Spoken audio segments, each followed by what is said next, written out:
On October 10, 1969, San Francisco cabbie Paul Stein is shot execution style in the front seat of his car.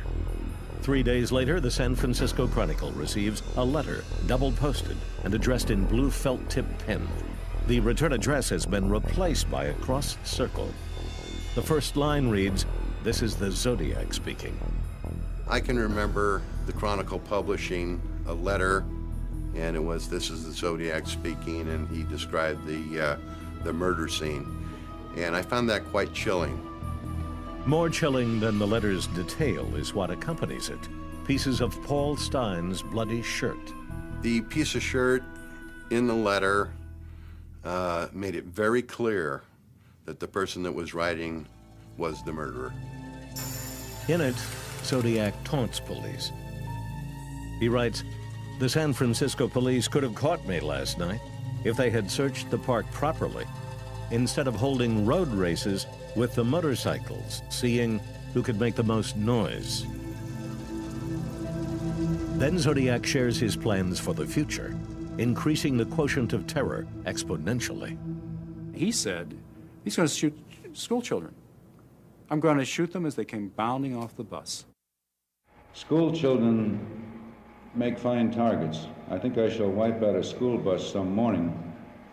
Just shoot out the front tire and then pick off the kiddies as they come bouncing out.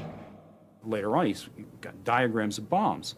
You got an electronic eye. It's going to count the numbers of windows in the school bus. It's at the height of a school bus. It's buried in a cliffside. As soon as the school bus goes by, it's going to detonate and kill these kids. Two diagrams. They look at them. These things will work. This guy is a pathological psycho killer. There's no doubt about it. With the Stein murder and subsequent letter, Zodiac is finally where he wants to be, at the very center of attention, holding a major American city under his thumb. Mel Nikolai is a special agent with the California Department of Justice. You had to believe it. I mean, you couldn't discount it. You had to take it into consideration because he'd already killed several people, and why wouldn't he shoot some kids? Now, of course, the reaction was they've got small fixed-wing planes flying behind the buses. People volunteer their own time as armed guards. There's squad cars. It was incredible. It was absolutely incredible. It is your worst fear, you know, to have children threatened and to have the possibility of children killed for no purpose whatsoever other than to kill. With confirmed Zodiac attacks in Vallejo, Napa, and now San Francisco, the chase is on. An army of detectives hoping to catch the country's most notorious killer, and in the process, perhaps make themselves a career.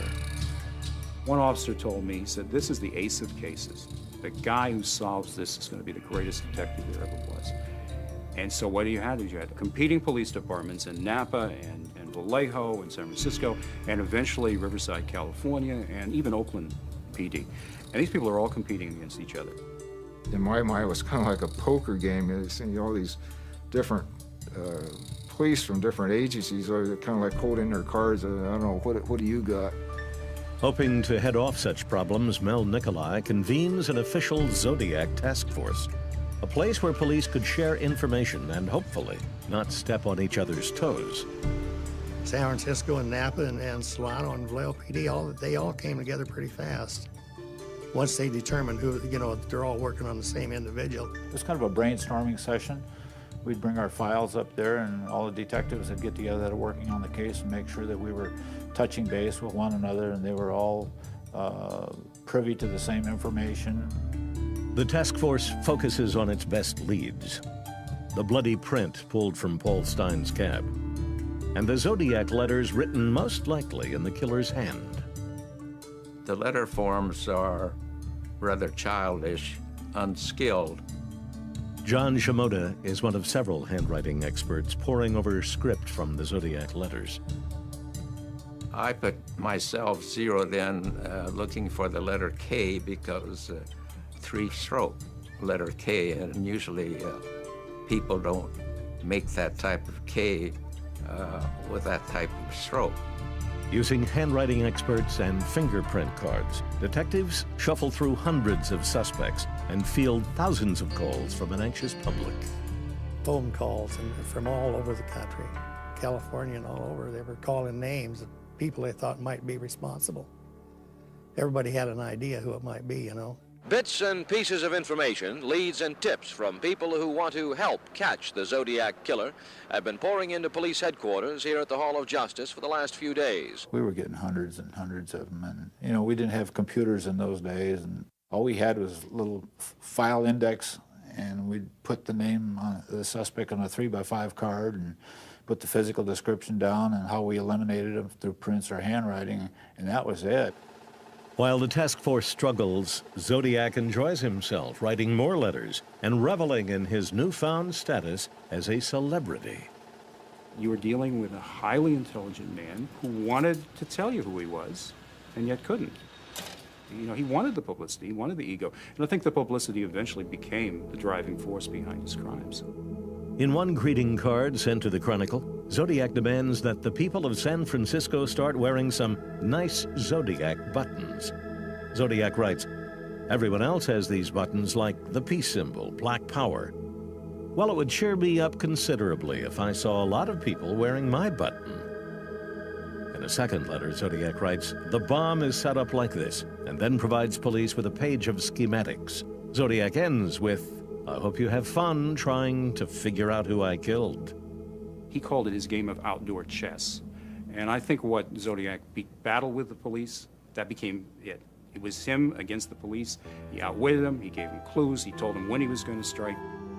Zodiac even corresponds with San Francisco's rich and famous. Prominent among them, San Francisco attorney Melvin Belli, who receives a letter with a scrap of Stein's shirt in it. Eventually, however, the Zodiac decides it is time to stop writing letters and begin killing again.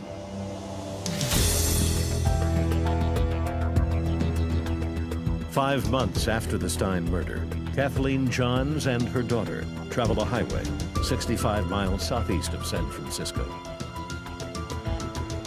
A car pulls alongside and motions to Johns, who pulls over. Says, "You know, something wrong with your tire. Let me fix it." So he gets out and he goes around back. "It's okay now," he says. "And it's deserted." So she drives a couple feet. Tire rolls off, and he's loosened the lug nuts. So he says, "Oh my God, this is terrible. Let me drive you somewhere." Well, as soon as he gets going, he turns off the road. And then for the next hour, "I'm going to kill you. You're next. I'm going to get you." The car winds down empty country roads.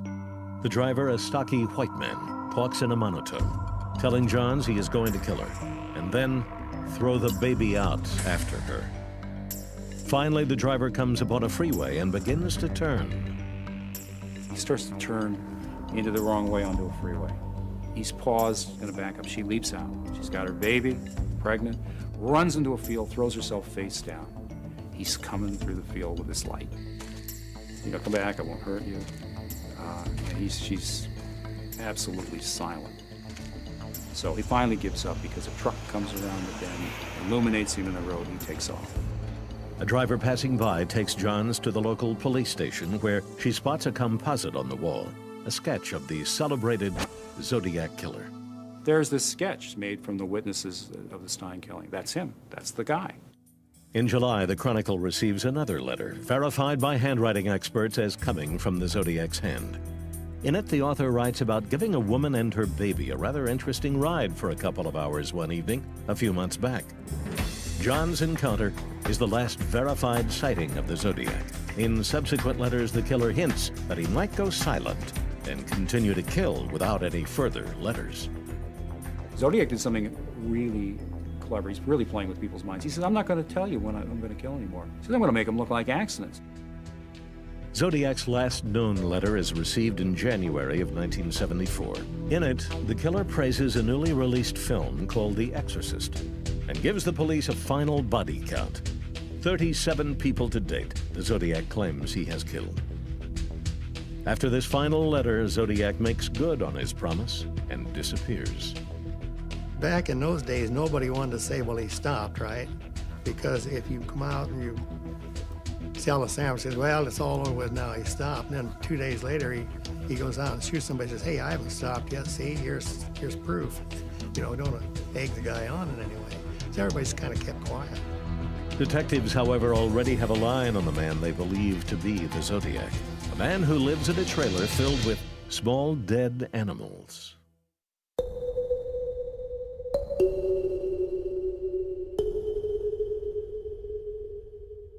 With the motorcycles, seeing who could make the most noise. Then Zodiac shares his plans for the future, increasing the quotient of terror exponentially.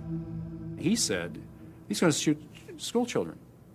I'm going to shoot them as they came bounding on. Front seat of his car. 3 days later, the San Francisco Chronicle receives a letter, double posted and addressed in blue felt tip pen. The return address has been replaced by a crossed circle. The first line reads, "This is the Zodiac speaking." I can remember the Chronicle publishing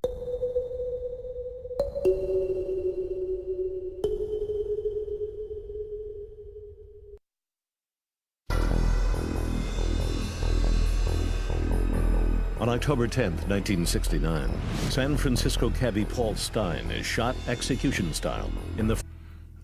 made it very clear that the person that was writing was the murderer. In it, Zodiac taunts police. He writes, "The San Francisco police could have caught me last night if they had searched the park properly. Instead of holding road races..." A letter, and it was, "This is the Zodiac speaking," and he described the murder scene. And I found that quite chilling. More chilling than the letter's detail is what accompanies it. Pieces of Paul Stein's bloody shirt. The piece of shirt in the letter